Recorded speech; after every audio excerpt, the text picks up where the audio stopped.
By a very important management, Shah, who's the chairman and CEO of the Edelweiss Group, is now with us.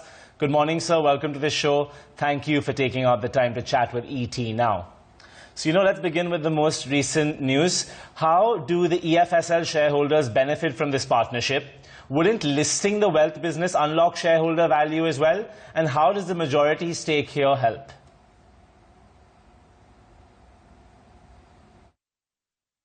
Absolutely. As you see, over the last few years, we have been working on 2-3 parameters. One has been to make the businesses more simpler. We are a diversified financial services group, and we have asset management, wealth management, retail credit, wholesale credit, life insurance, general insurance. These are the 6 verticals in Edelweiss, and our approach has been to make this more and more simple. So as you know, about a year and a half ago, we had put asset and wealth management together and basically carved that out of the other businesses of Edelweiss. And now we are carving out the wealth management. So idea is that each of these businesses now of a significant size and scale, like the wealth management business, which is only one of the 6 businesses in Edelweiss, is now valued at 4,500 crore in this transaction. As a result of that, our idea would be to get this to a demerger, get it listed, and give free shares to our shareholders so that the Edelweiss shareholders can have direct ownership in the exciting growth of the underlying businesses. So I think idea is to make the business a lot more simpler, create the pieces which are still have a lot of growth ahead of them, and enable the shareholders to participate directly in that. All right, so thanks for stating the value proposition there. But, talking a little bit about the investors, Edelweiss has at various points brought in global investors. This definitely wouldn't be the first time. So we've seen it quite consistently over the last few years. What was the particular chain of thought or thought trend behind this particular investor, apart from the fact that they can bring in capital, of course? So, as you know, we started Edelweiss 25 years ago with only 1 crore of equity capital. We are all first-generation entrepreneurs. We are all professionals. We are not part of a big business house. So we don't have capital sources that we can keep on injecting capital. We don't have multiple businesses where we can release capital and put.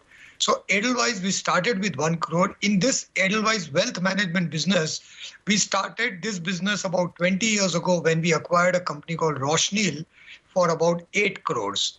And that 8 crores of investment we made 20 years ago is today worth 4,500 crores.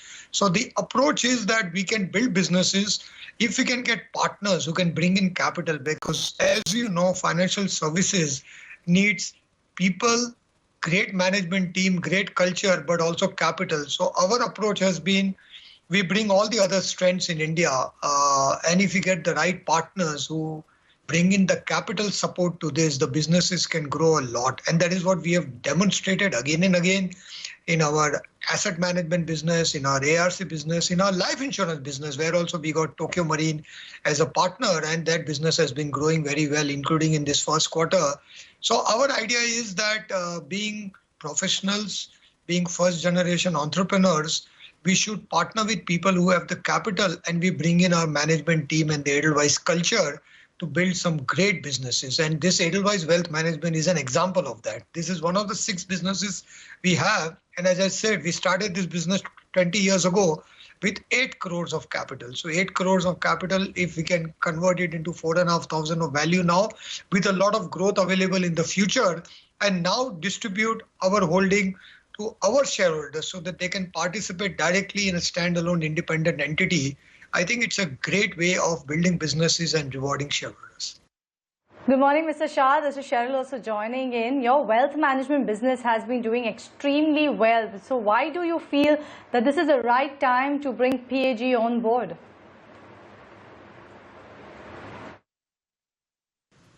So I think PAG is a very leading franchise in Asia. They have invested in financial services business across Asia and done very well. When we talk to their investee companies, they've added a lot of value. So I think private equity firms, good quality. And in this deal, at least we were very fortunate. We had choice amongst 2-3 of the leading private equity firms who were keen on that, because they can help you build these businesses. They can provide capital support, obviously is required, but they can also bring the professional rigor, the governance structure to take it and make it independent. Currently, if you look at Edelweiss in the first 25 years, we've been like a joint family system. All the businesses have been housed under the same umbrella, and we have grown very well. We built some great businesses. But the stage at which we are now, when we look at the next 25 years, each business now needs its own space to stand on, its own capital availability, its own structure, its own maybe listing in the market. And having a good private equity partner, somebody like PAG, will allow this business to not only grow a lot faster, but go to its own logical conclusion. It also gives us a lot of capital and currency for acquisitions if you want to make that. So this is truly the time where, your kids have grown up and now they need their own independence. And we at Edelweiss have always been very amenable to that. We don't believe in keeping things under the same roof. If the business can grow much better with a strong partner, with being independent, it will be a great value added for everybody, including Edelweiss shareholders and the management team. So as you see, this is a very unusual decision. Usually spin-offs and demergers are not a very usual decision because you lose control in that. But we think control is not as important as value creation and growth. And getting a good partner allows us to take it to the next higher heights in this business. Mr. Shah, are you actually looking at more such transactions in the future as well? I think, as you know, the last couple of years, all of us have needed capital, and because of COVID, we are seeing all the banks are also raising equity capital. So this transaction also gives us equity capital at a group level, also allows us to continue to make investments in other businesses which are in their growth phase. I think after this, we should have more than sufficient capital. As you know, our capital adequacy is very high. We have enough liquidity on the balance sheet now. So I would feel after this, our needs are done.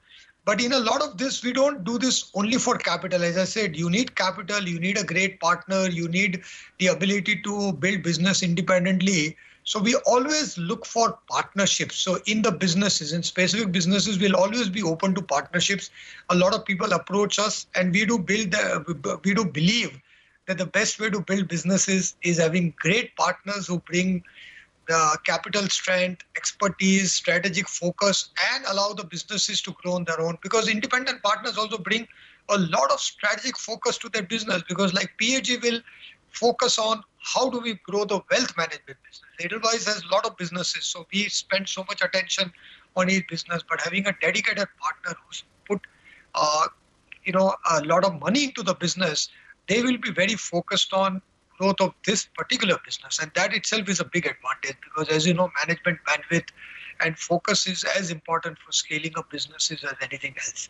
So currently we will have enough capital, we'll have enough liquidity after this, that we have enough growth capital for all of our businesses for the next few years. We wanted to be capital surplus, and with this deal we will become capital surplus. So having got that out of the way, we will always be open to partnerships, but for various other reasons. Right, Mr. Shah. You just mentioned we have enough capital. The capital adequacy is fine. Keeping it with this theme and subject, we wanted to get a sense from you of banks fundraising. Now, why are banks then, who have similar prospects that you just mentioned, sufficient capital adequacy, no real urgent growth capital required, so why are they raising money? And is it because credit cost is spiking? And if credit cost is not spiking, then why are they raising money? I think everybody is doing two things. I think one is, as you very correctly said, I think people are, building defenses for any spike in credit cost. We do think that there will be an increase in impairment and credit cost. It will be about 1 to 2% of their total assets. And if you see, most of the banks are raising 2 to 4% of their assets as equity. So I think banks are raising enough equity to take care of the increased impairment. It will not be a crazy amount, but it will be 1 to 2% of their total assets across the board. This is a very broad approximation I would give. I think we are also, like at least in Edelweiss, we are raising this money also for future growth. A lot of our thinking has been post-March 2021, because as you know, COVID will get over it sometime. At some point of time, There will be a vaccine, COVID will get over. From that point of time, when growth comes back, how strong are you? Because coming out of a crisis, if you have enough resources, enough capital, it's much easier to capture growth. So our whole focus has been March 2021, by which time we feel COVID will be behind us. Do we have enough ammunition? Do we have enough financial strength? Do we have enough ability to really capture growth when it comes? And I think a lot of this equity raising is also for that, not just for the COVID impairment, but also with an eye to future growth, because having capital, having businesses which are aligned for growth, having a strong balance sheet will be a huge factor when growth comes back again. Mr. Shah, all the markets have recovered. So can you talk about funding of MF for bond markets, also the difference from AAA and A? And do you actually think that it needs to correct for the NBFCs to grow once again? It's starting to happen. I think it will take time. You are very right. I think and you said between AAA and A, but I think between AAA and even AA, the spreads are much higher than what they should be normally, because I think markets have got dislocated. See, India still doesn't have a very evolved bond market, and this is all bond market. So if you look at bank credit has been flowing very well, and banks are having a lot of liquidity. We ourselves have raised a lot of liquidity from banks in the last couple of months. Bond markets are still very dislocated. There is a panic, and after the incidents in the mutual fund where some funds were closed down, there is a sense of panic out there. And what happened 2 years ago with the ILFS, which was an NBFC kind of a liquidity crisis, got translated into a bond market liquidity crisis. And I think that just happened a few months ago. So I think it will take another couple of quarters for bond markets to come back to normalcy. But at the moment, bond markets are very dislocated. There is a lot of irrational pricing also still visible in the bond markets. And I think this could be an opportunity for India to really get the bond markets also deep and liquid and get there, because we can't only work on the bank market. We need the bond markets to work well. But currently, bond markets are in a sense of there is a panic, there is a fear, there is a complete risk aversion out there. And I would say in any economy, it's not normal times for bond market when a AAA can raise money, but the normal times are when a BBB can raise money. So when you said NBFCs will be able to raise money at will, I don't think it's just about NBFCs. When a BBB, because a BBB is also investment grade. So when a BBB can raise money, a company like us, which are AA minus rated, we should be able to raise money at free. But even lower rated companies, which are investment grade, should find it easy to raise money at a price. And that, I think, is at least another 2-3 quarters away. I hope our bond markets recover, because that will be very critical for the economy to start growing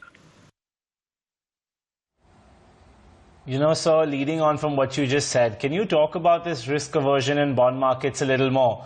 Do you think there's perhaps a panic which got created so that maybe this marks the bottom and in future investors will emerge stronger?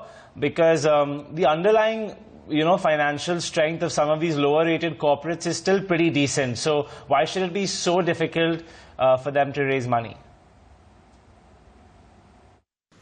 Absolutely. I started my career 30 years ago. And in 30 years, I've seen a lot of upheaval in Indian markets, in the banking sector, in the equity markets, in the bond markets and all.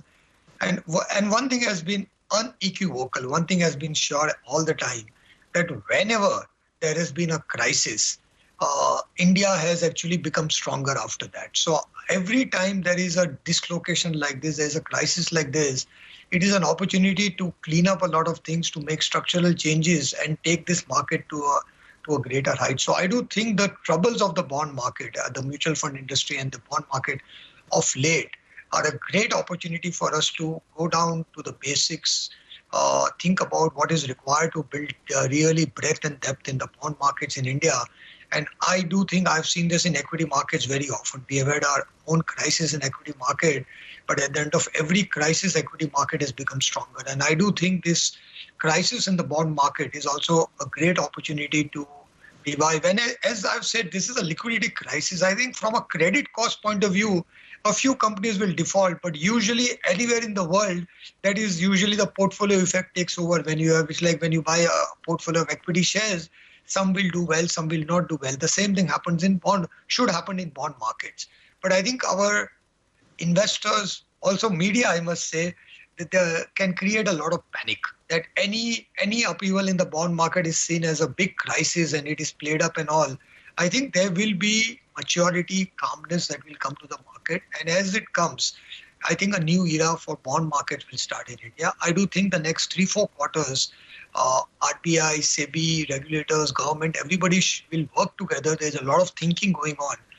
And I remain very confident that the learnings of the last few quarters will be very useful in building a very robust bond market. So Shah, we leave it at there. Thank you for joining us and giving us the details and the rationales behind the PAG deal, also talking about the bond market with us.